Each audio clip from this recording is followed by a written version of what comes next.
사건으로서 마리아의 도유 사건, 기름을 부었다는 거죠. 기름을 붓는 사건과 마지막 향유죠. 향유를 부은 사건과 마지막 만찬이라는 제목으로 함께 말씀의 은혜를 나누기를 원합니다. 지난 세 번의 시간을 통하여서 마태복음 25장 강의를 했습니다. 마태복음 25장 강의는 24장의 부로편인데 포커스를 어느 중심에 딱 맞춰가지고 포커스를 맞춰서 주민을 땡겨서 쫙 이렇게 얘기를 얻은 장면이 그죠? 장면. 첫 번째 장면은 혼인잔치에 누가 들어갈 것인가 고 들어가는 사람에 대해서 주민을 딱 땡겨서 보여준 거예요. 두 번째는 누가 그날 예수로부터 칭찬을 들을 것인가 해서 달란트로 일했던 사람들 그 사람을 딱 땡겨가지고 그 어떻게 일했느냐 이걸 보는 거예요. 그 다음에 또 하나 양과 염소의 비유는 예수님의 지상 재림 때에 살아남아 있는 이방인 불신자 가운데서 저 그리스도를 따르지 아니하고 믿는 자들이 도망갈 때 그들을 지켜주고 그들이 배고플 때 먹을 것을 주었던 그 이방인들에 대한 은혜 베푸심에 관한 그 심판의 이야기가 기록되어 있다 이런 말씀을 드렸습니다. 양과 염소의 심판에 관한 비유는 여러 가지 해석들이 있어 왔습니다. 제가 하는 해석도 그 중에 하나의 해석이라고 보여줄 수 있지만 그 전에 여러 가지 해석들이 있잖아요. 그것은 행함이 없는 믿음은 죽은 믿음이다 라는 것을 인용하기 위해서 그걸 많이 썼다 이 말이죠. 그런데 그것을 꼭 그렇게 설명하기 어려운 몇 가지 대목이 있었다. 왜냐하면 창세로부터 예비된 왕국을 상속하게 했다는 그 말 자체에 상당히 중요한 것이고 그 다음에 양에 속한 사람들을 의인들이라고 평가했지만 염소에 속한 주의 형제들, 지극히 작은 형제들에게 하지 않은 자들에게 악인이라고 표현하지 않고 있다. 성경은 악인이라고 표현하지 않습니다. 마땅히 해야 될 것을 하지 않은 것에 대한 어떤 것을 얘기하는 거예요. 그렇죠? 먹고 주지 않았다는 거죠. 안 줘도 관계없잖아요. 그죠? 그런데 않았다는 것입니다. 그래서 그들은 원래 모든 사람들은 다 원래 주 예수 그리스도를 믿지 않았기 때문에 그들에 대한 응당한 처벌을 주어야 마땅하지만 주의 몸된 형제를 생각한 것은 주님을 생각한 것으로 인정을 하고 양의 자리에 있는 자에게 겸손 긍휼을 베풀어 주신다는 거죠. 그래서 우리가 이런 부분에 대해서는 조금 더 깊이 생각해야 될 부분이고 이것은 진짜 그렇게 될지 안 그렇게 될지는 아마 시간이 되보면 정확히 알게 될 거예요. 그래서 우리가 혹시 성경 말씀을 보다가 이해가 안 되는 부분이 있다고 한다면 시간이 지나가면 지나갈수록 더 확실히 드러납니다. 할렐루야. 주님이 오실 날이 가까웠기 때문에 요즘에는 거의 다 분별이 되게끔 돼 있어요. 그래서 정말로 성령의 계시와 이 지식을 잘 확보하게 된다고 한다면 다 맞아 떨어지게 돼 있다고요. 옛날에 루터, 칼빈 요 시대만 해도요. 칼빈은 요한계시록에 주석을 쓸 수가 없었어요. 왜? 열리지 않았기 때문에. 그러나 지금은 거의 다 열려있다 이 말이죠. 그래도 이것이 맞는지 틀린지는 시간이 지나봐야 알 정도로 아직도 하나님께서 비밀에 감춰진 것이 너무 많습니다. 그래서 그날 돼버리면 아하! 이게 저 그리스도구나 아는 날이 있을 거예요. 이게 666 우상이었구나라는 것을 알기 지금 뭐다 해서 맞춰지지 않아요. 옛날에 666 우상이 뭐였어요? 바코드라고 해서 바코드. 그런 적이 한때 있었다니까요. 근데 바코드입니까? 아니잖아요. 그죠? 지금 베이칩이다 얘기하는데 베이칩이 될 수 있어요? 없어요? 모르죠. 가봐야 안다니까요.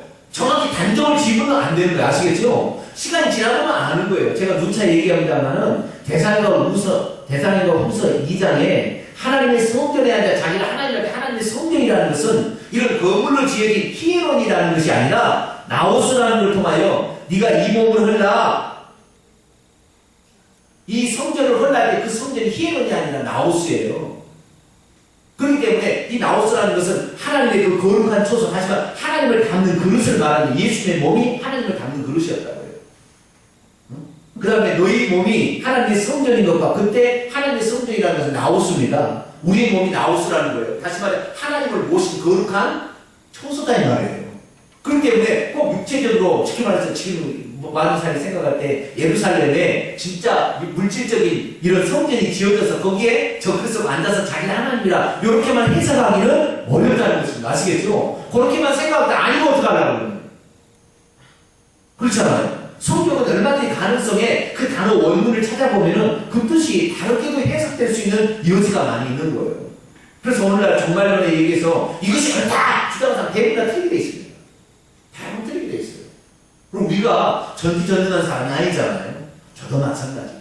그래서 우리는 거기를 찾아가는데 거기에 나와 있는 그 하나님의 뜻과 원리를 우리가 잘 이해하고 갈 때에 제대로 길을 찾아갈 수가 있습니다. 할렐루야.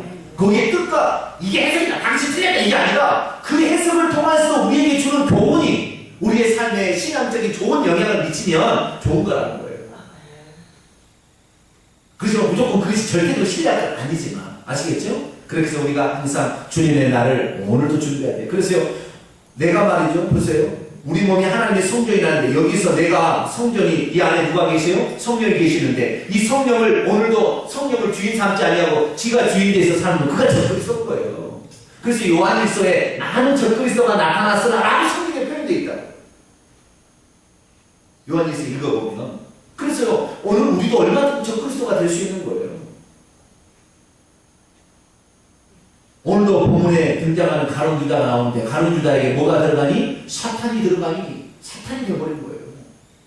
네. 그래서 얼마든지 우리들도 그렇게 될 수 있다는 걸 알고 우리 자신들이 항상 조심하고 하나님 말씀에 따라서 살기를 몸부림치고 주님께서 나에게 여기서 무엇을 요구하시는가 이것을 잘 안다면 오늘 하루하루가 깨어서 준비하는 삶이 될 것이고 할렐루야 충성된 사람 되어서 그날 그때 부끄럽지 않는 그런 주님과의 만남이 있을 줄로 믿습니다. 이제 그 다음의 일입니다. 마태복음 21장부터 보게 되면 예수님께서 이제 종료주일에 그렇죠. 일주일이 딱 남겨놓고 종료주일에 예루살렘 입성을 하는 일요일날 그 다음에 월요일날 오셔서 성전을 청결을 하시고 그 다음에 화요일날부터 대제사장과 백성의 장로로부터 네가 무슨 권세로 이 성전을 이렇게 막 허무느냐 하면서 그 권위를 문제 삼아서 그런 사람들 그 다음에 바리새인과 헤롯 당원들이 또 이렇게 시험하고 그 다음에 사두개인들이 부활 문제를 가지고 누가 죽었는데 말죄가 뭐 죽었는데 어떻게 해가지고 또 이렇게 부활에 관한 문제를 가지고 또 시험하고 한 사람이 또 그 뭡니까 바리새인들이 어느 계명이 제일 크냐고 또 예수님을 시험하고 다 예수님께서 6월절에 암으로써 4일 동안 준비될 때 그때 검사를 받아서 신이 있는지 없는지를 확인하기 위해서 수많은 이러한 종교 그룹들이 와서 예수님을 시험하죠. 그것이 바로 화요일날 있었던 일이고요. 이 화요일날 있었던 일이 그날만 있었던 것이 아니라 그뿐만 아니라 이 목요일날 오늘 본문에 등장하는 이 마리아가 성찬식을 하는 것은 목요일 저녁에 있는 사건입니다. 그러니까 화요일날 수요일에 이 모든 일이 있었는데 그때 예수님의 이런 많은 사람들이 와서 검사를 막 무너뜨리려고 그를 책잡으려고 막 노력했지만 실패했어요.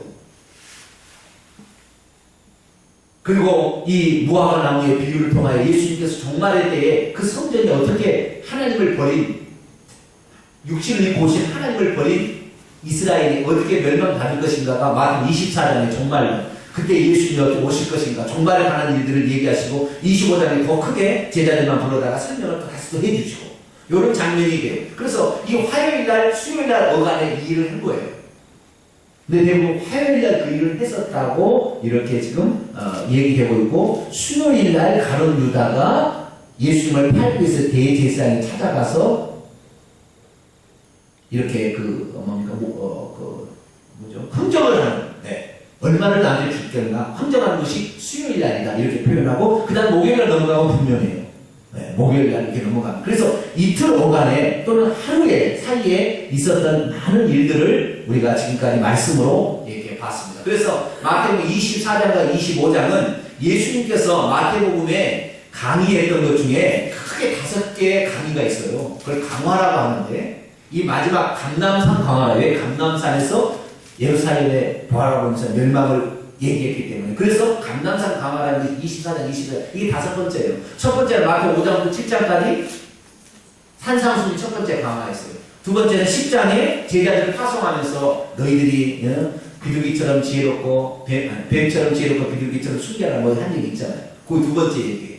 그 다음에 세 번째는 마태복음 13장에 천국의 비유 그 다음에 마태복음 18장에 어린아이가 그 천국을 어떤 자가 큽니까? 얘기하는 그 장면. 그 다음에 24, 25장에서 총 5번에 걸쳐서 큰 설교 말씀이 뭉퉁뭉퉁 이렇게 돼 있어요. 그러니까 이 마태는 말씀을 그렇게 모아놔서 함께 이렇게 모아놓은 거예요. 그래서 24장, 25장이 넘어가고 이제부터는 사건을 중심으로 이제 일어납니다. 자, 26장 넘어갑니다.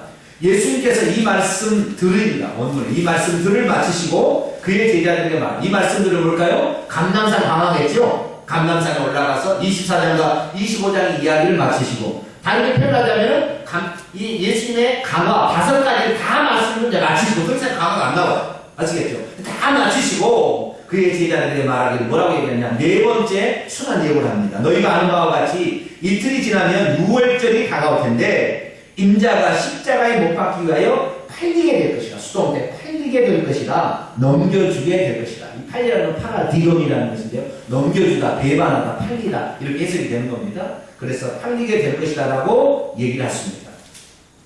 자, 이 예수님께서 당신이 십자가에 못 박혀 죽는다는 얘기 중에 그 전에 3번의 얘기는 다 어떻게 해요? 백성의 대제사장과 장로들에게 고난을 받고 십자가에 못 박혀 죽으셨다가 3일 만에 다시 살아나리라 이렇게 3번 얘기하셨어요. 그 전에 보게 되면 이게 3차 순환 예고라는 거예요. 그런데 이 4번째는 마태복음에 나오는데 여기에서는 뭐라고 했냐면 이틀 후면 6월절인데 여기서 2가지를 얘기합니다. 6월절 날 내가 죽을 것이다 라는 사실하고 6월절 십자가 못 죽는다 6월절 날 죽을 것이다 라는 사실과 6월절에 예수님께서 6월절 양으로 죽으실 것이다 라는 것을 여기서 말씀을 최초하십니다. 요한복음 1장 29절에 보면 세례요한이 그렇죠. 보라 세상 죄를 지고 가는 하나님의 어린 양이로다. 세례 요한에게 죄를 넘겨받아서 세상 죄를 지고 가는 어린 양이 지나가는 거 보고 이튿날 보라 세상 죄를 지고 가는 어린 양. 그 어린 양이 이제 죽은데 언제 죽는 거냐? 6월절 날 죽는다는 거죠. 그래서 구약의 출애굽기 12장에 기록되어 있는 이 6월절의 이야기가 이제 완성의 때가 다가요. 그래서 내 때가 가까웠으니 라는 말을 좀 이따 하잖아요. 카이로스 나의 때 특별한 하나님이 정한 그 시간이 이제 가까우고 있다는 얘기합니다.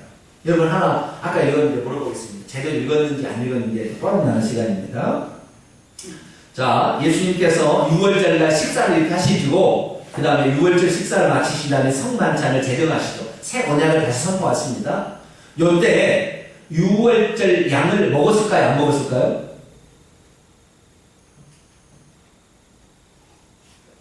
6월절에 원래 양고기, 쓴나물, 무교병을 먹어야 된다고 배웠어요? 안 배웠어요? 기억 안 나시죠? 배웠어요? 안 배웠어요? 배웠잖아요. 근데 6월절 양 먹었을까요? 안 먹었을까요? 네, 드디어 이제 제대로 안 봤다는 사실이 뽀록이 딱 났습니다. 2번째, 예수님께서 6월절 식사를 잡수시다는 것은 6월절 날 식사를 잡수신 건가요? 그 전에 잡수신 건가요?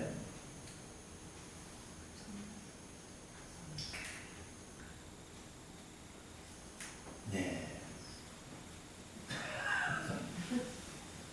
6월절에 잡수신 게 아니잖아요. 6월절은 금요일이고 목요일에 잡수셨으니까 하루 전날 잡수었어요. 왜 예수님은 6월절 하루 전날 6월절 식사를 하시고 그 다음에 6월절 식사 때 하루 전날 잡수신 식사 때 6월절 양고기 안 잡수셨을까요? 참 6월절이 예수님 자신입니까? 6월절 양이 그때 죽어야 되고 그때 고기가 되는 거니까 예수님은 안 잡수십니다. 당신이 그날 저녁에 잡숴보면 안 돼. 내일 6월째 진짜 양이 돼야 되니까 아시겠죠? 내일 죽어야 된다니까 양고기가 내일 돼야 되는데 오늘 잡숴버리면 안 되는 거예요. 그래서 그날은 뭐나요? 무교병의 떡과 포도주만 가지시고 그걸 잡수시고 그것으로 성만찬을 제정을 하시는 거예요. 네, 다시 정리합니다. 예수 그리스도께서 이제 이틀 다음이면 내일 모레면 내가 죽게 된다라고 얘기를 하셨어요. 내일 모레면 죽게 된다는 그때 6월절에 예수님이 죽게 될 것이고 6월절에 양이 되어 죽으실 것이다 라는 사실을 얘기하시므로 예수 그리스도는 구약에 예언되어진 바로 6월절 양이 되셔서 죽으신다 라는 사실을 완성하시고자 이 말씀을 얘기한 거예요. 그리고 결국 예수님은 이 모든 사실을 다 알고 있었던 것이죠. 그런데 예수님은 이게 하나님이 만세전에 세우신 그 계획을 위하여서 이렇게 달려가고 있는데, 반대쪽에는 그때 3절, 그때 반대쪽에서는 대제사장과 백성의 장로들이 가야바라는 대제사장의 집들 안에 모여서 예수를 흉악한 괴계로 잡아 죽이려고 모의를 하고 있었어요. 그런데 그 모의를 했을 때 그들이 결론을 뭐라고 냈냐면, 밀란, 백성 가운데 서로가 일어날 것 같으니 명절 6월절에는 하지 말자고 결정했어요. 잘한 결이에요? 못한 결이에요? 잘한 것 같기도 하고 못한 것 같기도 하고 네? 이렇게 말자 이렇게 결정했잖아요. 자, 예수 그리스도께서는 지금 당신의 이제 우리를 향한 구속의 사역을 완성하기 위해서 이제 6월절에 돌아가시기로 하는데, 반대쪽에서는 6월절 날은 하지 말자! 죽이면 죽여야 된다고 결정했어요. 우선 죽이면 반드시 죽여야 된다. 왜냐하면 전부 다 사람이 그를 따라가지 않냐. 그래서 죽여야 된다. 네, 그렇게 결정을 했습니다만은 이번에 명제는 하지 말자. 그랬는데 결국에 명절에 죽여야 안 죽여요? 죽여야 돼요. 그 결정적인 사건의 계기를 만든 게 누구예요? 가룟유다가 와서 결정을 안 죽인다고 결정했는데, 그 다음날 찾아와가지고 내가 너에게 돈을, 우리 스승을 넘길 테니까 돈을 얼마 줄래? 이렇게 해버리고, 그럼 갑자기 뒤집어버렸어요. 그럼 갑자기 그냥 저 밤에 그냥 막 모여가지고 막 회의를 해가지고 막 죽이자 막 빌라데오한테 이거다 결축해버리고 이런 상태로 가게 됩니다. 그리고 무엇입니까? 사람이 계획한다 할지라도 다 하나님의 뜻대로 되어짐을 믿으시기 바랍니다. 사람이 계획한다 할지라도 그 계획대로 되는 게 아니에요. 하나님의 원대한 계획대로 되어지는 거예요. 그런데 그 계획이 하나님이 그렇게 되어지는데, 우리가 하나님의 정말로 기뻐하시는 뜻을 이룬 사람이 돼야지, 오히려 하나님을 해하는 쪽에 이런 사람이 돼서는 안 되는 거예요. 그래서 예수 그리스도께서는 이 명제를 말자 그랬음에도 불구하고 오히려 가룟유다의 개입으로 말미암아 급작스럽게 6월절에 예수님은 돌아가시게 되는 것입니다. 자, 그런데 여기서 이 6절부터 보게 되면, 베다니 나병 환자 시몬 집에 계실 때 한 여자가 옥합을 깨뜨려서 예수님께 부은 사건을 기록하고 있습니다.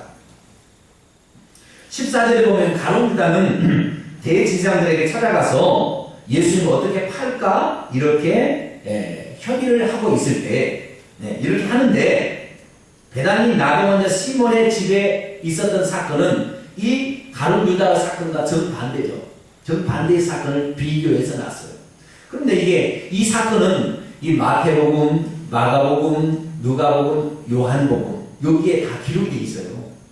그런데 거기에 보게 되면, 요한복음 읽어보게 되면 요 때에 일어난 사건은 아닙니다. 전의 사건을 요거 가룟유다와 맞물려서 비교하기 위해서 기록을 해놨어요.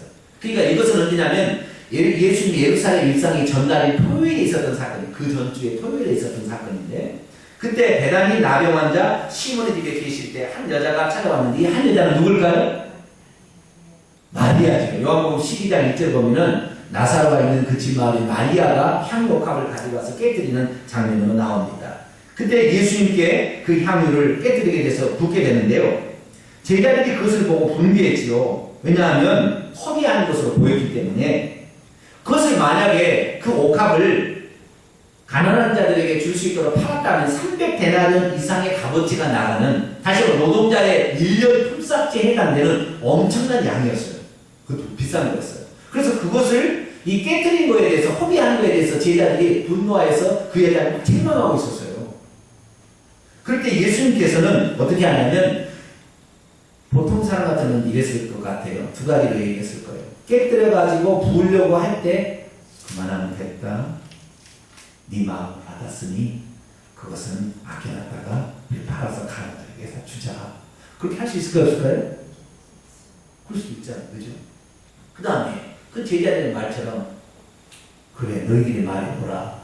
나는 이제 이거 한번 부어버리면 없어져 버리는 건데 이렇게 하지 말고 저 가난한 자들에게 주는 게 더 좋겠다. 여러분, 우리가요 뭔가 부자의 맹점이 다 어디 있느냐? 요거와 똑같은 거예요. 오늘날 부자하는 게.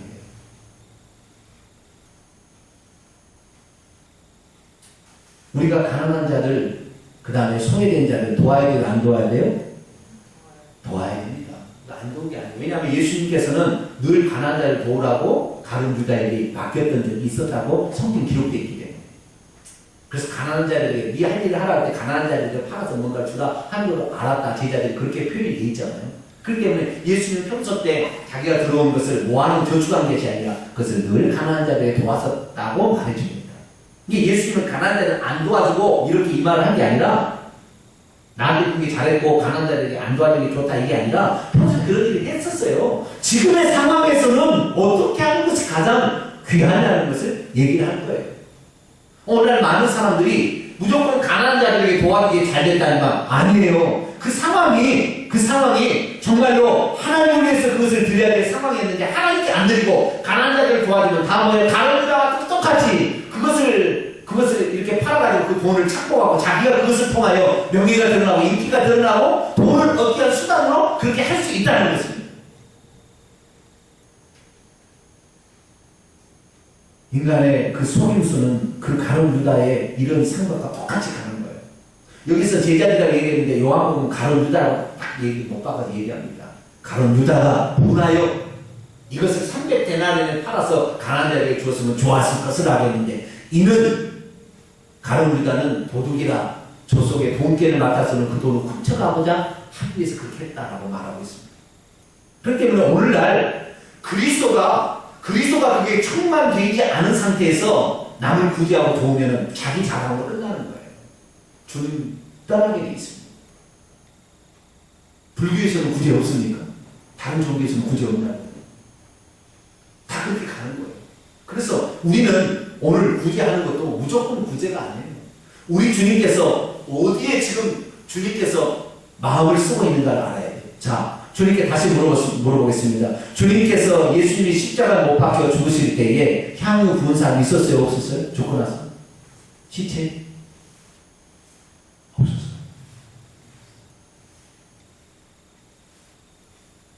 향유 부은 사람 없었어요. 주님은 내일 모레 일어나기를 아실까요? 모를까요? 알아요. 이 세상에 가난한 사람도 죽으면 그 죽은 시체에 향유를 발라서 장례를 하는 것이 일상이었어요. 그런데 예수 그리스도는 우리를 대신한 저주를 담당해서 죽었기 때문에 갑자기 몰래 어떻게 이렇게 장례를 처리하는, 응? 정말 누가 와서 막 슬퍼해주고 뭐 3일 동안 막 이게 아니라 그거 잘못했다가 나도 뭐가 괜찮다는 빨리 일을 처리해야 돼요. 그런 상황 속에서 향을 미처 바르지 못한 채 지금 무덤에 묻히시게 되는 그런 상태를 예수님이 아시고 있는 거예요. 그런데 한 여인이 찾아와서 자기의 옥합을 깨뜨렸는데 옥합이 어떻게 생겼냐면요. 호리병 이렇게 있잖아요. 호리병 이렇게 끝에가 목이 이렇게 된 거 있잖아요. 여기다 꽉 막아놨기 때문에 이걸 깨뜨려야 쓸 수가 있게 돼 있어요. 이걸 탁 깨야 앞에 탁 깨면은 이제 쓸 수가 있어요. 거기를 깨뜨리고 예수님 머리부터 쭉 부은 거예요. 근데 예수님은 그 부으실 때 잠깐 그만 부어도 된다 이렇게 얘기하지 않았어요. 그것을 다 붓도록 예수님은 기다리셨어요. 주님은요, 우리가 주님을 향하여 마음을 드리는 것을요, 주님께서는 다 받으세요. 그것을 잘라버리지 않아요. 이 여인은 어떤 마음이냐면, 이 여인은 마리아잖아요. 자기 오빠가 죽었다가 살아나게 되니 누가 살려준 거예요? 예수님이 살려줬어요.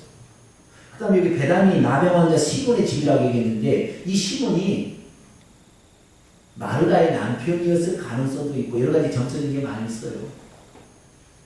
왜냐하면 나사렛도 아버지였을 것이다라고도 표현한 사람도 있어요. 누군지 잘 모르겠지만 어쨌든 최소한 자기의 오빠를 살려준 그 분에 대해서 그 여인이 할 수 있는 마지막, 이 여인의 일이 다 마리아는 눈치챘어요. 왜? 밟지 않아서 늘 예수님 말씀을 들었는데 예수님이 죽으려 한다는 걸 알았기 때문에 이 여인이 예수님을 향하여 마지막으로 할 수 있는, 내가 할 수 있는 게 뭐냐를 생각했다는 거예요. 그건 뭐냐면 여자가 시집가기 위해서 일평생 모으는 거예요. 이 옥합이.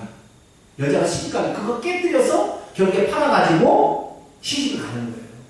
그러니까 나는 시집을 가지 않아도 좋으니 내가 당신을 위해서 고마운 마음을 내 일평생에 단 한마디라도 표현할 수 있도록 나에게 기회를 주세요. 나는 당신을 최고로 대우하고 싶습니다. 라는 그 표현을 마리아가 하고 있는데 그때 예수님은 자르지 않았다. 아니 예수님은 그 여인이 하는 것을 자르지 않았다는 거예요. 너가 해라. 왜 마음을 내가 받아야지 않겠나 하면서 그랬다. 근데 오늘날 수많은 사람들 어떻게 하냐, 그것이 허비다 그렇게 말하는 거예요. 여러분 이것이 허비일까요? 마리아의 이 향유를 부은 사건은 그녀가 예수님께 할 수 있는 마지막에 최고의 경의의 표시였죠. 그러나 제자들은 그녀가 천박하고 겸손한 행동을 했다고 그를 나무라게 됐을 때 오히려 그 여인이 어디 가든 간에 전 여기를 보면서 뭔 생각을 하냐면 우리 주님을 위하여 하는 모든 행위는 우리 주님께서 항상 좋게 평가해 주신다. 할렐루야. 이 여자가 정말 장대를 위해서 정말 그 호림을 깨뜨렸을 것이라고는 그렇게까지는 생각이 되지 않습니다. 단지 자기가 그 주님에 대한 사랑하는 마음, 그것을 고마운 마음을 감사의 표시 그렇게 했을 거라고 생각이 돼요. 그러나 주님께서는 장차 미래를 내다보면서 그 여인이 하는 일을 그가 영광을 지어가지고 오히려 이 여인이 잘하였다 이렇게 좋은 일을 하였다라고 평가를 해주는 거예요. 그러니까 우리가 주님을 향하여 어떤 일을 했을 때 그것이 작건 크건 상관없이 주님을 향하여 하는 일이 한다면 주님은 항상 그것을 좋게 여기신다는 거예요. 할렐루야. 아주 좋게 여기신다는 거예요. 그러나 제자들은 그렇지 않았어요. 평가를 어떻게 해요? 물질적인 계산의 차원에서 하는 거예요. 세상적인 계산의 차원으로 하는 거예요. 그러나 주님은 세상적인 계산의 차원이 아니라 그 마음의 차원으로 하는 거예요. 마음을 다 드려야지. 마음을 일부만 드려서는 안 되는 거잖아요. 그 마음을 다 드릴 수 있도록 일부러 기다리시는 거예요.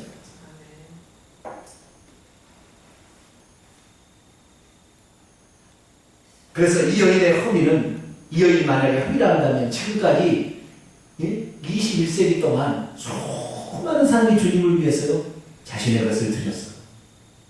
어떤 사람은 자신의 재물을 드리고 재산을 드리고 어떤 사람은 자신 인생도 드렸어요. 자신의 건강, 지위, 모든 거 다 드린 수많은 사람들이 허비했습니까? 아닙니다. 주님은 가장 좋은 일을 했다라고 그들에게 말씀하시고 있습니다. 그렇기 때문에 우리가 주님을 향하여 기쁜 마음으로 감사한 마음으로 하는 모든 것은 주님께서 다 받으신 거예요. 하늘도 땅에도 의지하고 다 받으시니까 그것을 아시고 주 앞에 나가시기를 바랍니다. 그러나 반대편에 가룟유다는 어땠습니까? 오히려 예수님을 팔기 위해서. 왜요? 그가 생각할 때요, 예수님은 시간이 지날수록 뭐라고 해요? 나 죽는다. 나 죽어야. 제자들은 어땠어요? 예루살렘에 가면 무슨 왕 노릇을 해가지고 오른편, 왼편 누가 아닐까 막 이렇게 하고 있는데 예수님 나 죽는다. 나 죽어야. 뭐 그러는 거예요. 그리고 방금 전에 뭐라고 하세요? 내일 모레 죽어야? 이렇게 하는 거예요. 그러니까 이 가룟유다를 생각할 때, 더 이상 소망이 없구나. 돈을 평소에 훔쳐가던 습관이 있었으니까 여기에 스승이라는 일이 팔아먹고 돈이라도 버려야지. 이런 생각을 해요. 오늘날 주님을 따르는 수많은 사람들이 있는데 자신의 야망을 성취하기 위해서 따르는 사람은 결국에 그 사람 하나님을 끝까지 따라가지 못합니다. 오른편 왼편에 앉을 그런 각. 그러나 그게 안 되고 오히려 돈을 훔쳐가는 그런 사람으로서 돈을 가지고 흥정하는 사람이 되었다. 이건 망가지는 거예요. 우리는 주님을 위해서요, 돈을 흥정할 것이 아니라 우리 생일을 들을 수 있게 바랍니다. 정말 가룟유다는요, 그 돈으로 예수님을 흥정하고 있다니까요. 오늘 수많은 사람들이 예수님을 믿어가지고 돈을 벌기 위한 수단으로 흥정을 하는 사람이 많아요. 절대 그래서는 안 돼요.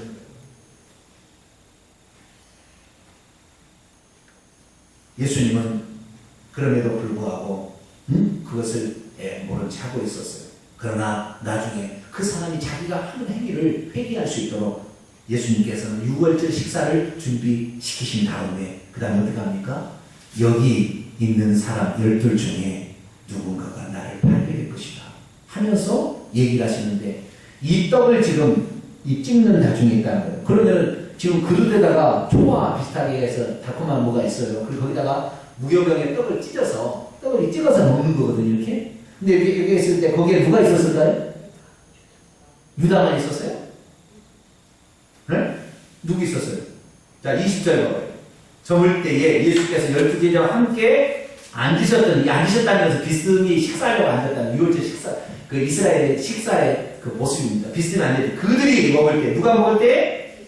그들이 먹을 때, 너희 중에 한 사람이 나를 팔리자 하고, 그때 누가 남기까 할 때, 나와 함께 이 그릇에 손을 넣는 그가 나를 팔리는데, 누가 지금 손을 넣고 있어요? 다 넣고 있죠? 다 넣고 있어, 지금. 12제자들이 다 넣고 있죠. 다. 아시겠죠? 12제자들이 다 넣고 있을 때, 그때 예수님께서 한마디다. 인자는 자기의 기록된 대로 가게 되겠지만, 하나님 섭리에 따라 죽게 되겠지만, 인자를 파는 그 사람에게는 화가 있다. 다시 말해서, 예수 그리스도를 죽이는데 앞장선 그 책임은 대가는 반드시 지불하게 될 것이다. 라는 얘기를 하고요. 그 사람은 차라리 태어나지 않는 것이 더 나았을 것이다. 라고 안타까움을 표시한 다음에, 그랬을 때, 뻔뻔스럽게도 25절, 예수님 파는 유다가 뭐랬죠? 라피어. 나는 아니죠. 그렇게 얘기를 하고 있는 걸 보게 됩니다. 예수님께서는 왜 제자들에게 이런 얘기를 하셨을까 생각할 때 저는 가룟 유다의 양심이 있다고 한다면 자기가 하는 행위를 중단하도록 하기 위한 어떤 조치가 아니었을까라고 우리가 볼 수가 있습니다. 그래서 이 가룟 유다의 이 사건을 통하여 예수 그리스도께서는 끝까지 그가 아직 입맞추지 않았잖아요. 팔기 위해서. 그 시간이 되기 전까지는 계속해서 그의 자신의 잘못이 무엇인지를 깨닫고 돌아올 수 있도록 끝까지 예수님은 말씀하십니다. 그런데 한번 그렇게 딱 결정해버리면, 그래서 우상 숭배하기로 결정해버렸다. 그러니까 하나님은 망하게 하는 그것을 걷잡을 수 없게끔 제한을 내려요. 그러니까 회개할 수 있을 때까지 주님은 계속 참고 기다리세요. 그러니까 우리는요, 그가 한마디 할 때 찔릴 때 빨리 회개하시기 축원합니다. 빨리 깨달아, 그렇구나. 바로 그때 회개해야 돼요. 그 주님께서 찾으신 마지막 손길일 수 있습니까? 그렇게 하시게 되길 바랍니다. 그때 예수님께서 이제 6월절 식사를 마치시고, 그리고 이제 성만찬을 제정하신 것이 26절부터 이제 29절까지 말씀인데요. 여기서 우리가 그 6월절에 쓰던 무교병 이것을 예수님이 찢어가지고 이것을 주시면서 뭐라고 했어요? 이것은 너희를 위하여 주는 내 몸이다. 다시 말해서 나는 생명의 떡이라는 예수님, 내가 너희를 위해서 생명을 주기 위해서 내 몸, 내 생명을 너희에게 주는 것이다 라고 표현했고, 그 다음에 그것을 먹고 난 다음에는 잔을 들어서 하나님께 감사 기도하시고 그 잔을 주면서 이것은 너희를 위하여 흘리는 바 나의 피, 언약의 피다 얘기하면서 했어요. 근데 참 저는 여기서 놀라운 사실을 발견하게 되는데요. 그 떡하고 그 포도주는 6월절 식사 때 먹는 일반 음식이죠. 그런데 예수 그리스도께서 말씀을 통하여 이것이 내 몸이다, 이것이 내 피다 라고 얘기하는 순간 그 평범한 떡과 평범한 포도주가 거룩한 것으로 바뀌어버립니다.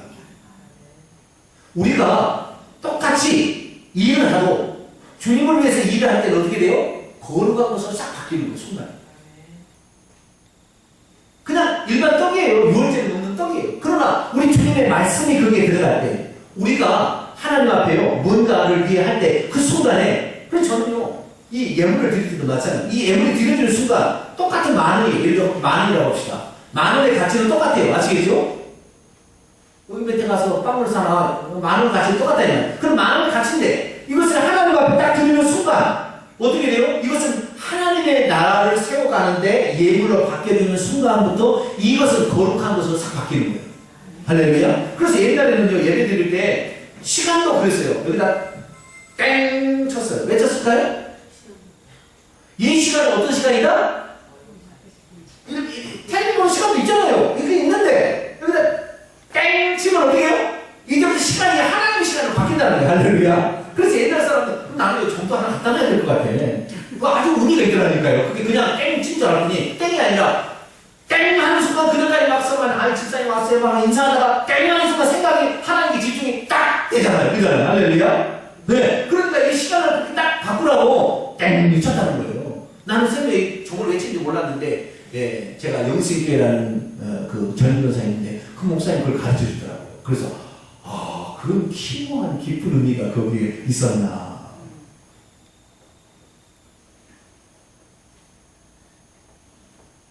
비록 작은 떡 한 조각이요, 비록 한 잔의 포도주지만 이것이 주님의 손에 들려지는 순간 아름다운 것으로, 그리고 사람을 살리고 사람의 죄를 속하는 거룩한 하나님의 어떤 도구로 살게 바뀌게 되는 거예요. 여러분, 여러분의 것들을 그렇게 많이 바꿔나가시게 되길 소원합니다. 그것만 영원히 남는 거예요. 그것만 영원히. 우리가 시간도 많은 시간 있지만 하나님께 기도하는 시간, 예배하는 시간, 전도하는 시간, 이것만 영원히 남는 거예요. 사실. 그래서 우리 주님 앞에 어찌하든 간에 한 번 더, 근데 보세요. 예전에 그런 일이 있었잖아요. 저는 여기에서 6월절 식사를 준비할 때 누가복음 읽어보면 베드로와 요한을 보냈잖아요. 그래서 성에 들어가면 물 한 동이를 이루고 가는 남자가 있을 것이다. 그럼 그 남자를 따라가 보면 그 집에 주인인데 그 주인이 다락방을 다 준비해가지고 있을 때니까 거기에서 6월절을 준비해라 그러잖아요. 또 예수님이 예루살렘에 입성하게 될 때 어떻게 나귀를 타고 성 안에 들어가면 나귀를 메고 있는 사람이 있는데 그 사람에게 그것들의 주가 쓰신다고 해라. 그러면 풀어줄 것이다 그러잖아요. 똑같은 나귀인데도 똑같은 나귀, 똑같은 다락방이에요. 다락방. 여러분의 집에서 구역 예배를 드리면 그 다락방이 거룩한 장소로 바뀌는 거예요. 왜 이걸 아는지 모르겠어요. 우리 집에서 귀찮은데, 우리 집 청소하기가 귀찮은데 어떻게 예배를 해? 우리 집에서 드려야 되냐고. 그냥 교회에서 드립시다. 비밀을 아는 사람은 이제부터 들으시고, 안 들어도 되지만, 저지간 비밀이 있다는 얘기에, 네? 그 순간 이 다락방이 거룩한 하나님의 장소로 싹 바뀌는 거예요. 예배를 그럼 드리는 순간에. 똑같은 나귀도 그렇고. 그래서 참 우리가 이왕 우리가 살 바에야 주님의 시간 속으로, 주님의 어떤 주님의 영역 속으로 우리가 들어가기를 많이 써야 됩니다. 할렐루야. 여기 될 때 주님께서는 그것을 통하여 일하시는데, 주님이 일하시는데요, 주님이 일하고 싶어도 우리가 다리를 놔줘야 일하시는 거예요. 기차를 달리고 싶거나 레일이 없으면 못 달리듯이 우리가 길어나는 다리, 우리가 어떤 몸으로 주님께 드리는 이 헌신이 있어야 그 헌신을 통하여 주님은 일하시는 거예요. 그런데 참 예수님의 제자들 말고도 숨은 이런 제자들이 있었다는 거예요. 참 나귀를 제공해 주는 사람, 다락방을 제공해 주는 사람. 이 다락방을 제공해 주는 사람의 아들이 마가예요. 그래서 이 마가 다락방인데 이 마가가 나중에 베드로의 양 아들처럼 나중에 쓰임을 받아요. 그래서 하나님 앞에 먼 날이 드리는 것이 얼마나 귀중하고 소중한 것으로 바뀌는 것인가, 이것을 우리가 알고 우리 자신의 시간을 그렇게 잘 사용할 수 있게 되기를 바랍니다.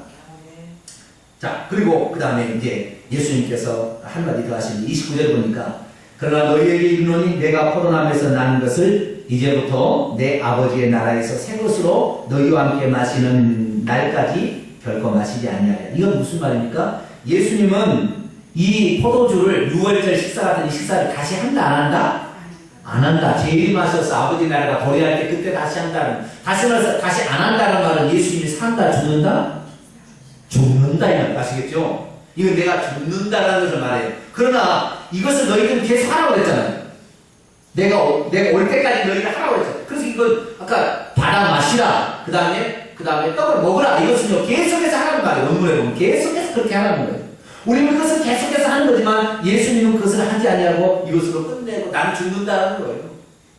그러니까 예수 그리스도를 죽어가는 것을 어느 누구도, 제자들도 알았어요 몰랐어요? 몰랐다니까요. 예수님의 신체에 향유를 바를 때 제자가 왔어요? 향유 못 바르죠. 그 중에 아리마대 요셉과 니고데모 와서 침향 섞은 이렇게 했지 향유 못 바르고 이렇게 제자들 한 사람도 안 왔어요. 그러니까 예수님이 3년 동안 기른 그 제자들도 예수님의 죽음의 현장에서는 자기 목숨 부지하기 위해서 다 도망가는데, 이 마리아는 자기의 인생을 지금까지 돈 벌어가지고 시집가기 위해서 장반 그 놀라운 것을 나는 주님을 위해서 드리는 것이 이것이 가장 나는 행복합니다라고 그 드렸을 때 주님은 얼마나 마음이 흡족했겠냐. 그 여인이 하는 것을 내버려 둬라. 너희들도 나에게 향유 받을 사람 한 사람도 없다. 그러나 저 여인은 나를 위해서 구슬했으니 얼마나 귀중한 일을 한 거냐. 주님의 외로움을 여러분 아시고요. 주님의 외로움을 기쁨으로 바꿔줄 수 있는 성도가 되기를 축원합니다. 나는 참 이 향유 녹합 사건을 통해 여러 가지를 많이 경험하는데요. 그것만큼은 주님은 외롭다라는 거였어요. 내가 바라는 주님은 외롭다. 주님을 외롭지 않도록 주님 오늘도 제가 뭔가 주님의 힘이 되어드리길 원합니다. 내가 주님 올라가실 때 나귀가 되길 원하고 주님 앉으실 때 앉을 다락방이 되길 원하고 주님이 쓰실 때 떡이 되길 원하고 주님이 쓰실 때 잘 되길 원합니다. 그러면 주님이 외로워하잖아요. 할렐루야. 같이 하니까 딱 붙어있잖아요. 나귀도 주님께 딱 붙어있고 다락방도 붙어있고 그 떡과 그 다음에 그 잔도 딱 붙어있잖아요. 여러분 주님과 붙어있을 때 주님 가장 행복하세요. 그거 보다가 아니 그거 해요. 나는 외롭다. 그렇게 얘기하신다. 오늘 여러분이요 누가 알아주나 나는 주님의 일을 할 때 주님 외로워하지 않았어요. 고맙다 이렇게 한다는 거. 할렐루야. 나는 이것 때문에요. 나는 목회자가 되니 너무 잘했다고 생각이 돼요. 네? 여러분보다는 그래도 더 많이 주님을 생각할 것이고 더 많이 말씀을 연구하게 될 것이고 그죠? 네. 그래서 저는 교사가 되는 것이 내 인생의 꿈이었어요. 두 번째는 한의사가 되는 게 꿈이었는데 둘 다를 꿈을 이루지는 못했어요. 이분은 이루지는 못했지만 그래도 주님 곁에서 주님의 교사가 되고 주의 말씀으로 사람을 치유하는 의사가 되었으니 나는 참말로 하나님께 복을 받은 사람 중에서 엄청 많이 복을 받은 사람인데 제가 복을 받은 것처럼 여러분도 복을 받게 되길 축원합니다. 한마디 더 하겠습니다. 따라서 해봅시다. 정상참작. 네, 여러분 정상참작을 합니다. 여러분이 아님에도 불구하고 주의 명이 아님에도 불구하고 기도하고 뭔가를 드렸을 때 주님은요 평가를 나하고는 천양지처럼 여러분을 평가해 주세요. 그게 정상참작이 있다니까요. 시간을 다 드린다고 잘하는 것이 아니고 많이 드린다고 잘하는 것이 아니라 정상참작. 그리고 할 수 있는 한 달란트를 받았어도 그 달란트를 받은 바대로 자기가 할 일을 최선을 다할 때 그 정성됨을 보시고 주님은 평가하시는 거예요. 그럼 우리는 어디서나 주님께 사랑받을 수 있는 주님을 외로워하지 않도록 그분께 딱 붙어 있어서 주님 혼자 전도 나가세요. 제가 갈게요. 주님 혼자 청소하세요. 제가 청소할게요. 할렐루야. 주님이 기뻐하신다니까요. 보이지 않지만 우리 곁에 계시는 거예요. 그래서 우리가 그러한 기쁨 들으면서도 정말 우리 주님의 마음을 위로해 드릴 수 있는 혼자라는 주님이다. 주님의 말 중에 가장 가슴 아픈 말이 임자는 너희들 곳이 없다. 나는 우리 기댈 데가 하나도 없다. 너희가 내가 기댈 어떤 무엇이 되어주지 않겠니라는 말을 했을 때 저는 참 그랬어요. 그래서 제가 일평생에 저의 삶을 나비처럼 내가 주님이 쓰실 때 드릴 수만 있다고 한다면 나는 더 이상의 기쁨이 없습니다. 그래서 제가요 주의 종의 길을 걸어가는지도 모르겠어요. 이 길을 걸어가는 것이 그렇게 쉽지 않아요. 정말 우리 아들에게 미안해. 네? 그 재산 같은 거 다 드려버릴 수 없어서 정말은 이 거실에 이불을 갖다가 이렇게 펴서 자기야 내가 볼 때 미안해. 방 하나 제대로 주지 못해서 참 미안해. 그러나 나는 주님 앞에 드림으로 말미암아 너무 행복하니 우리 자식들은 이 후대에 너무 잘 될 것이다. 나는 그렇게 생각하고 있습니다. 그리고 하나님의 뜻대로 산다면 이것처럼 주님께서 위로받을 때가 없을 때 그 위로를 주님이 받으시니까 그 위로를 드리는 일이야말로 내 평생에 가장 귀한 일이라 생각하는데 여러분도 항상 주님께 함께 붙어 있어서 그런 사람이 되기를 축원합니다. 기도하겠습니다. 거룩하신 아버지 하나님,